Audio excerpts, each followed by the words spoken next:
In 2013, I coined the name Grampian, and I gave it to your host, Jim Tracy. Grampian Nation, welcome back. We're bringing back Gary Ervin for another talk about mountain climbing, flying airplanes, the amazing race, and all the cool stuff he's done. Gary, welcome back to the Grampian. Thanks for joining us again. Thank you. A little too long-winded for the first episode, huh? There you go. All right. But what was the hardest mountain? Probably the hardest if everything was set. If I was the same age, the same level of conditioning, Everest probably would be, because there's segments of Everest that I've been through the ice falls 8 times. And that's like a jungle gym for adults. You're climbing blocks of ice and dangerous. Your Sherpa they know that the hours spent in there is the hours that shorten their life. So when we get in the ice fall, they take off. They get through as fast as they can. And if I'm slower, then I'm on my own. So you understand that. The ice fall doctors have built ladders and ropes, and it's secure, but the more time spent are bad. But the Lhotse face was tough. But, the one that I had that was probably my nemesis was Denali. It was 4 years getting that one done. A lot of it was during COVID. I had a failed attempt in that process. It's a different type of approach. Look at this. I had my hip bone replaced. That's my hip bone. So my keep it handy. You might need it. I carried it in my backpack. So my wife, she was so embarrassed because when I had to get a hip replacement, and it put my Denali trip off, and the doctor said that if you let me replace it, I'll have you climbing in a few months. And I said, I've got to have my hip bone back though. And he said, I've never had anybody ask for that. And I said, it's carried me up 6 of these 7 mountains, and I want to carry it faster. So the doctor got me my hip bone back, and I was going to leave it, but they said it was littering. I kind of got attached to it. And when I go talk to the kids at school, they really think that's cool that I still carry my hip bone around with me. Sure. But now you're counting ounces, and you wanted to carry a hip bone to boot? Yeah. All right. So the most memorable that you would say then is Denali? Yeah, it was, every mountain has been different. Emotional, it was funny. In Denali, it was the first one where the guide had a satellite phone that he carried all the way up there. And then we get to the top, and he calls home, and he's being recorded. It calls the outfitter, said, we're on the top of Denali, and Gary, you want to say something? He gave me the phone, and I started crying. I couldn't get anything out, and this was being recorded, and it was on my dispatch, and it's got me going. I won't remember. And I couldn't talk. In each mountain, it kind of Everest was probably different because each mountain there was this release once you got to the top that I made it. Where Everest, you got to the top, and you weren't relieved because you got to go back through the ice falls. You got to go turn around. And 80% of the people die on the way down, not on the way up. My goodness. So I knew that. And I didn't really break down until I got down. But they've all been emotional. They've all been when you work and try so hard for something, like if you win a state title or you win a match that you've worked real hard at a opponent. It's emotional when you get there. So that's mountaineering. Maybe that's another thing that I see that just calls to me. Yeah. We at the Grampian, we often talk about that as the dopamine moment, and that's not the important part of the event or Super Bowl moment, because it's about who you're with and what you did to get where you got, and the grind that took you to the top is probably much more memorable than that, a few minutes where you got to stand in awe of your accomplishment and then turn around, head down, man. But nobody understands. They said, you spent 2 months climbing Everest and you spent 20 minutes on top. Was it worth that? And they don't understand my answer. It was at every minute of it. And so it was worth every second that I spent on top. And And Sure. I just remember it's still burned into my memory what the wind was like and what I felt like, how the sun was shining off the snow up there, and and then I was on that euphoria, part of the way down, just reliving that last few steps to the very top, and it's uh, it's a reward that people can't understand. That it was very hardly worked for, but that 20 minutes Yeah. was worth every second. There you go. So, and any of your other family still climb at all after the Kilimanjaro trip, or? They train with me some. My wife will Uh-huh. go. She's a very good athlete, but there better be a Ritz Carlton at the bottom of the mountain when we Yeah. get down. She's not going to sleep uncomfortably. How long have you been married? 41 years this June. 41 years. Congratulations. Yeah, You young pups are all like, yeah. yeah, yeah, Congratulations to your wife. I mean, you probably got the best end of the deal, so I'll just concede that right there. yeah. Well, and she's part of my success. The fact that she put up with it. She's very spiritual. She prayed my way off these mountains. So Oh every yeah. mountain I climbed, we were driving through Nashville. He said, yeah, this is when you were in Allen Peak. This is where I came every day at 4 o'clock, and it'd be a church in Yeah. Nashville. Uh, so, uh, so I had her looking out for me and the family. That it takes a family to be successful Oh yeah. and Well, in good life. for her. Good for her. So they say that faith like a mustard seed, can move a mountain. Now that you've been on a mountain, is there such a thing? I tell everybody, top of the mountain or on a mountain is the presence of God. I felt it probably more than any church I've ever been in. It's just the the power of the storms that Mm, hit you, the beauty of the sun glistening off the ice, the void of all sound, and with the winds not blowing, the quietness and the stillness. I say it's the most spiritual place I've ever been, and yeah. plus a lot of times you're sitting in a tent for months, and all you got are your thoughts, and that's when I Yeah. started writing lessons to my grandkids, and to think about things and write them down. Uh, is kind of life changing too. Yeah. Still in the website you talked about, that was most of it. It's a lesson to my grandkids, and Yeah. every day or every few days I would write in my journal a lesson, something I learned about myself, and Yeah. that I wanted my grandkids to know about their granddad. So And now that's going to publish pretty quick, isn't it? Is that something that I read? yeah, well, I started another thing after the 7 summits. It's called the Grand Slam. So this Okay. January, I'm gonna walk to the South Pole and pull a sled, and in next April, I hope to do the North Pole. So Uh-huh. maybe I've got a few more lessons to grandkids, and that's what I'm training for now. So I don't know if there will ever be an end to my mountain or my Yeah. challenging myself physically and mentally, but there's a book there. Yeah. That I'm working on, and hopefully after the Grand Slam, I'll be able to finish it. Right on. That's a hard process. That might be harder than mountain climbing, the writing. Yeah, I've got a guy helping me, and he said, "You wrote the book. You just got to get it. You just one is he hated my name, grandparents, I guess. In any book title, if you put grandparents, he said you're like that grandparent that wants to show pictures of your grandkids. And he said Yeah. nobody will ever buy the book. And he Yeah. said so instead of lessons to my grandkid, he wants to call it something else. All right. Find your own yak trail or something like that. Here, All right. but there is a book in the works.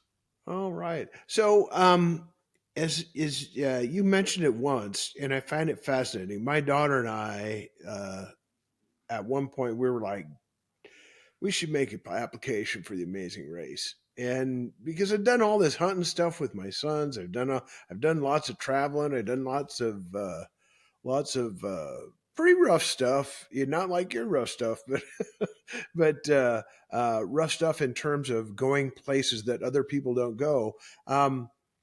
You did the amazing race not once but twice with Mallory. Tell us Hmm. about that. Yeah, it was so much fun, and I still have such great friends that we competed against. Hmm. The Globetrotters, Nate and Herb, they call them Big Easy and Flight Time. The Cowboys from Oklahoma, and a lot of these people I'm still friends with today, and Uh huh. we experienced something kind of tremendous in a few weeks, a month, and it just kind of bonded our friendship. And Hmm. but it was so much. I'm competitive. My daughter is. She's smart. I was physical at the time, so we made a good team. So All right. so it was so much fun. I would advise anybody to. It's a tough process, and the truth is, I wasn't asked to be on it. She was asked to be on Survivor after her Okay. Miss America. She was a runner up in Miss America, and Uh they huh. wanted her to come in and audition for Survivor, and this was pretty high up the level. And she turned him down. She said, "No, I've been starving for a year as Miss Kentucky. I'm not going to go on an island with no food for another 60 days." So they said, "Well, get a partner and come back and do the race." So she picked me, and so we went to All California right. to meet with the casting people and the director, and they said, "Your daughter is the casting director's dream." And I don't know why. I asked, "What am I?" She said, "Oh, you're worse. You're a worst nightmare. You're not that good looking. You got a pot belly. You mumble when you talk." They gave me a litany of, so I understood it. Yeah, How long a list do you want? I wasn't the reason that we got on the Amazing Race, Yeah, but it but was so you much came fun. back and did it a second time, so you must not have done too awful bad. Yeah, we were. They like father and daughter teams. Hmm. They naturally will root for you. If she Yeah. would have Oh yeah. if she would have got a pageant girl to have gone with her, another Miss so and so, they said they probably would have shown every bad spot. but it Yeah. was pretty fair. We grew up. She grew up on a farm with me, as fishing and hunting, and now she's an influencer and singer in Nashville. Uh, Sure. so we knew each other well. And that's one of the things that you need to be successful on that race. You get All right. getting along So as one. yeah, I'm sorry for interrupting. I so out of this, you you created or donated to a charity that's pretty important to you called Wrestling MS. And Tell us then about that. and it was a teammate of mine that you leave college, you get so busy with your kids, you lose touch of teammates that you fought and bled with, and Hmm. that were there for you. And there was about a 15-year period, 20 years. Our kids were growing. We were busy. We were from all over the United States, so we separated. And a teammate reached out on Facebook and said he had MS, and so we did something to raise money. I was riding bikes a lot then, and he moved back closer to home, and we started a charity, Wrestling MS. And the guy that was Phil Kogan on the Amazing Race, he raised a lot of money for wrestling or for MS, bike MS events. And so, kind of in that vein, we started a bike ride, and uh, it was something. Not only did it raise money for research, we raised money for our wrestling program at the university that we all wrestled for Sure. our coach in dedication to him, and it got us together. So it Yeah. accomplished three wonderful things. And Yeah. you know, charity is uh, such a good thing, but it's got to go a little bit further than just giving money. You got Yeah. to give your time, you got to give your heart to something like this. And, Yeah. and and the charity's kind of gotten its own legs, and it's done it without me. Uh, pretty much on its own. It's became self sufficient, and it's Yeah. done a lot of things that are great for people with MS. So, Yeah, that's terrific. We always said do the right thing at the right time for the right reason, because there's never a bad time to do the right thing at the yeah, right time for the right reason. Yeah, that's never right. never a wrong thing. Yeah. Yeah. All right. So Mallory also does a podcast called Living Fully, and you've been kind of one of the features of that, haven't you? And it's mostly kind of women and raising children, hair and makeup, which I know a Oh, little that bit looks more. just like you, man. Yeah, yeah, yeah.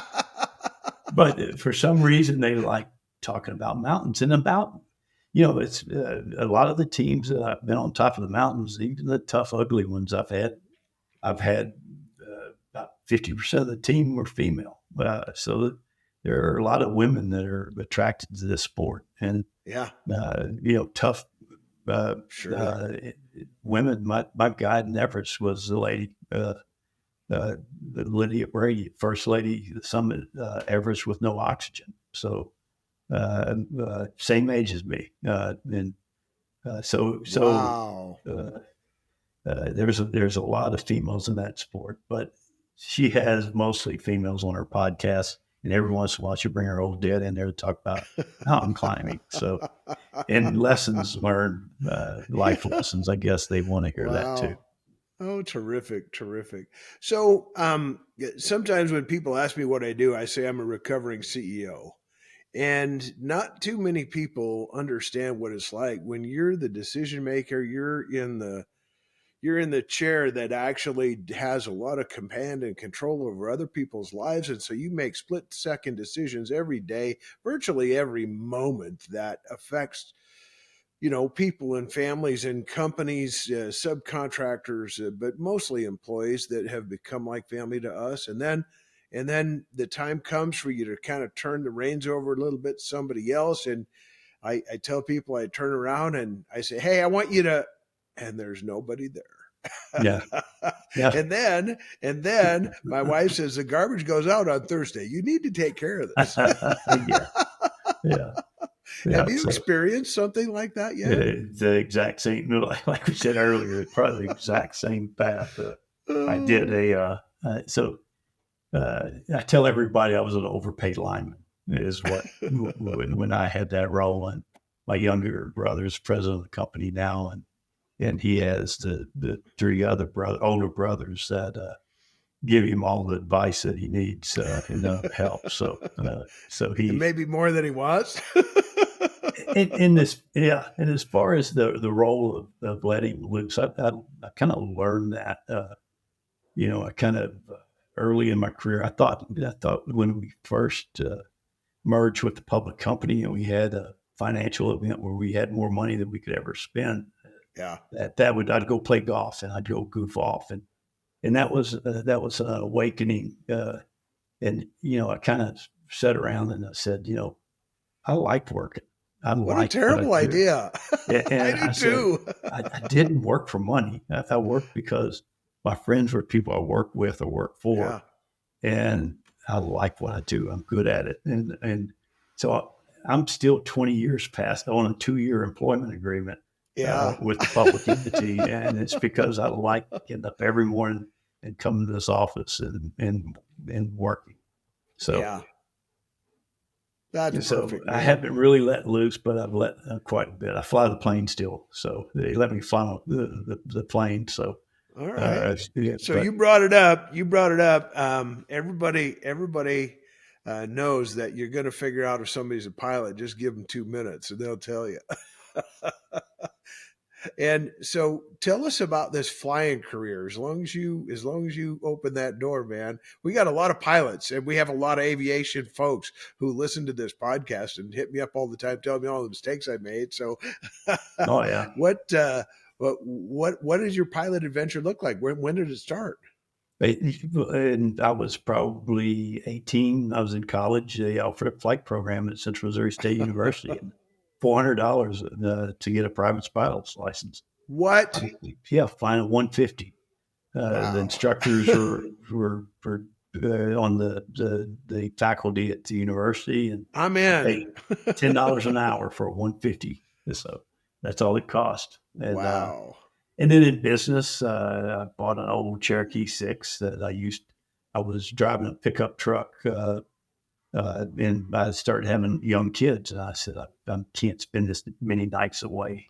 We live on a farm 14 miles from a town. And so I bought an old Cherokee 6 that I started flying, and I flew the paint off that thing. And Love those pipers. Yeah. yeah, they're just workhorses. And then I Yeah. moved into twin engine aircraft, and then the Cessna 310, 414, 441.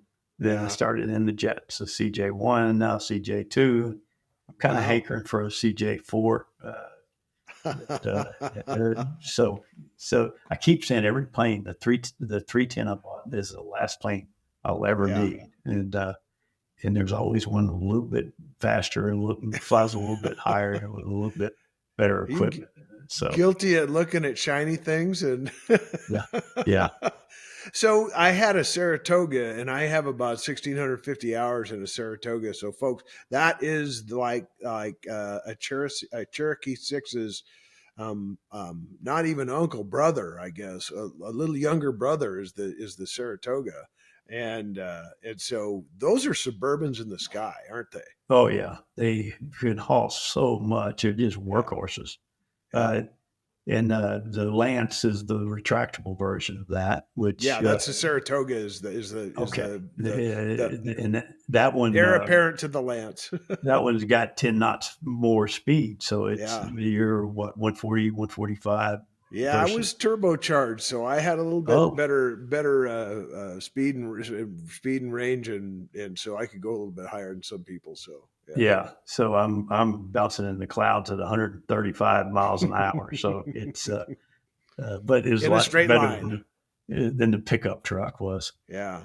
Well, it's even better now when you have a choice to either deal with TSA or to not deal with TSA. It's a pretty easy choice, isn't it? Yeah, and and plus where I'm working, my town is 1,200 people in Sturgis, Kentucky, and we Yeah. fortunately got a huge airport. It was where the 101st Airborne trained. They Uh-huh. did the World War II their glider operations here, and so I've got this huge triangular runway, and I'm the only jet on it. And then so and where I work all over the country, I work in little towns.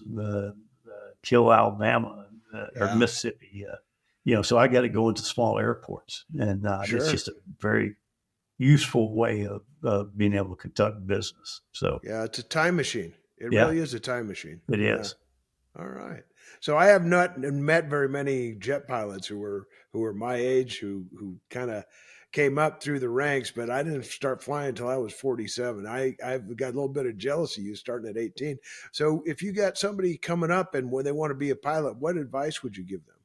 Oh, it's such a good career to get into. Like young kids. I've got two young pilots now that I paid for their ground school. They got their type rating in the jet, but Hmm. they've got to get over 1,000 hours. So that's Sure. going to take 3 or 4 years Yeah. of work. But once they get that, the sky, one is they can immediately after 500 hours probably get a 6-figure job. And some of Sure. these guys are 22 years old, and they figured out that's better than going to medical school. If you look at their earning income over that time, you Yeah. got to love it. You got any job you do, you got to love what you Yeah. do. Sure. But I would say take a discovery flight, see if you like aviation, and then if it is, then set a course. There's good schools all over the country, and there's tons of careers in it right now. I've never seen it as competitive for pilots as what it is right now. Yeah. They're just in very short supply. Yeah. So Mike Rowe, you're probably know Mike Rowe, the Dirty Jobs guy. He is really making a push for the logic behind the trades. And I know the people that have come to work in the tower industry are making. I mean, people ask me what we did for a living, and well, we built taxpayers and homeowners. And I know that you did the same thing. What encouragement would you have people who are looking, they're coming out of high school and they're looking right and looking left, and they're wondering if they're truly going to be a failure if they go to college or blah, blah, blah, blah, blah. Give them some counsel. You're an 18-year-old. What do you say to your 18-year-old self, Gary? You know, and I'll tell any young guy exactly what I tell my kids: don't chase money as the first rule. Yeah. Chase what your heart tells you. You know what you're good at, what you've been successful with, Mm-hmm. and what I tell everybody: you want to go to work, and when 5 o'clock rolls around, you want to know where the day went, and where the week went, and where the year went.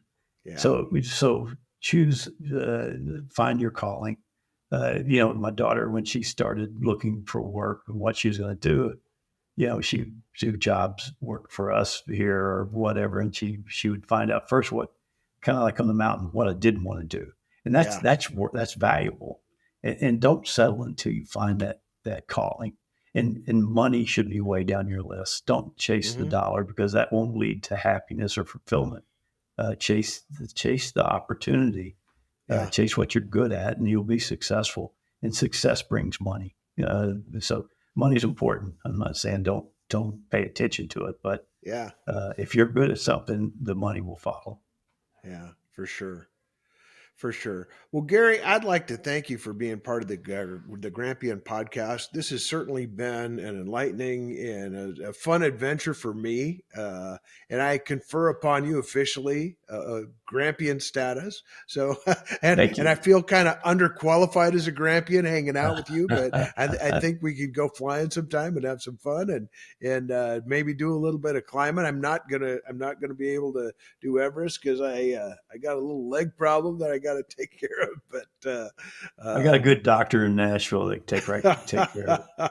Well, I just did finish my second 5K, so I'm. They said I'd never run again, so I'm trying to get back into the game, and I'm going to go climb a tower pretty quick. So I'll stick with that. Yeah, good for you. All right. So I appreciate you. If you start thinking about retirement, just chase that thought out of your brain and go have some more fun, get another skill. Keep us posted. How people get in touch with you, man? Through my website, Gary Climbs Mountains, I've got a link that I get. That's how you got in touch with me, replying to that. I'll get it through, and it will come through my email. I got it posted on there also. And like I said, I speak to schools mostly. I don't charge anything, but I do speak about it. Like I said, I did it for my own therapy at first, but also to enlighten a child about seek what's out there in the world. So, all right. But that's the best way of doing it. It's through my webpage. Perfect. So GaryClimbsMountains.com, www.GaryClimbsMountains.com. Thanks again, man. Appreciate you. Yeah. And hey, thanks, Jim. Grampian Nation, go online and check out our podcast, subscribe, and make sure that you catch all the cool stuff that's coming out on Grampian. This is Jim. Thank you, Gary, and we are out. When you get an opportunity, subscribe or follow wherever you get your podcast.